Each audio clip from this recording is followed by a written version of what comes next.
in Russia, in China, in Czechoslovakia, in Albania, in Korea, in Vietnam, and in Cuba, under the direction of communist parties, the complete revolution of the political and social order had won out by insurrection or a prolonged popular war, and had endured under the form of what was called the socialist state. After the first sequence, whose guiding light was the formulation of the communist hypothesis and of its reality as an historical movement, there was effectively a second sequence whose guiding line was disciplined and militarized organization, local victory and duration. As is normal, the second sequence created in its turn a problem it did not have the means to resolve with the methods that had permitted it to resolve the problem left by the first sequence. In effect, the party, adapted to the insurrectional or military victory that was successful against the weakened reactionary powers, proved to be inapt for the construction of a state around the dictatorship of the proletariat in the sense of Marx. Inapt to the construction of a state organizing the transition towards the non-state, a power organizing the non-power, a dialectic form of the decline of the state. Under the form of the party state, a new form of authoritarian or even terrorist state was experimented, which was in any case very far from the practical life of the people. The deployment of excessive and sanguinary police violence was in no way sufficient to save it from the inertia of its internal bureaucracy, and with the ferocious competition imposed on it by its adversaries. And it had hardly taken more than 50 years to demonstrate that it would never triumph. The most important contemporary problem is that the political form of the party is inadequate to assure the real duration and the creative transformation of the communist hypothesis. We are in a new uncertainty between two different forms of a long history of communist hypothesis.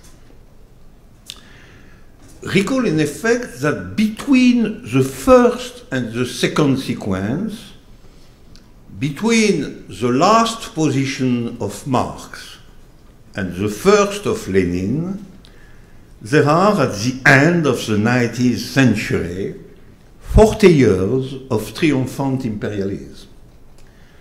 From the repression of the Paris Commune until the First World War, we have the apogee of the bourgeoisie, which occupies the planet, devastating and plundering entire continents.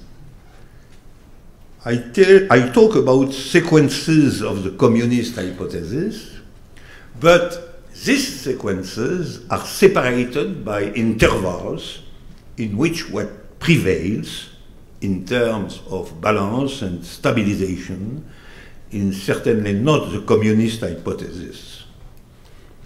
It is declared on the contrary, like today, that this hypothesis is untenable or even absurd and criminal and must be renounced.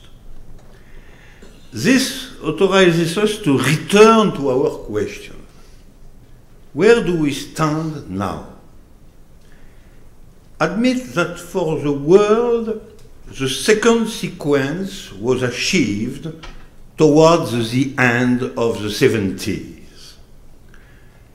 Admit that since then, drawing the lessons of the critical experiences of the final years of the last century, different collectives in different situations have been looking for the path towards a politics of emancipation adequate for the present times.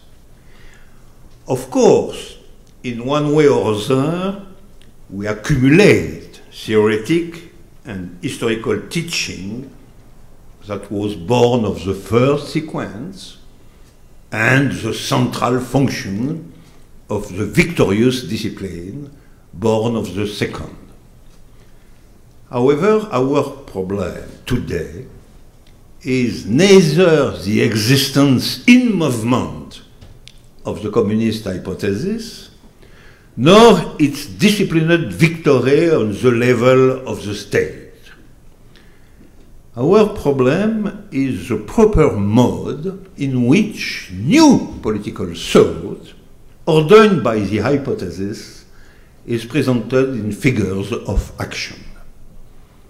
In short, our problem is a new relation between the subjective and the objective, between the communist hypothesis and the political action, local or global. What our concern is today, since the negative experience of the socialist states, is to give existence to the communist hypothesis in a different mode than the mode of the first sequence. The communist hypothesis remains the right hypothesis. In fact, I see no other. If this hypothesis must be abandoned, it is of no avail to do anything whatsoever as far as the collective action is concerned.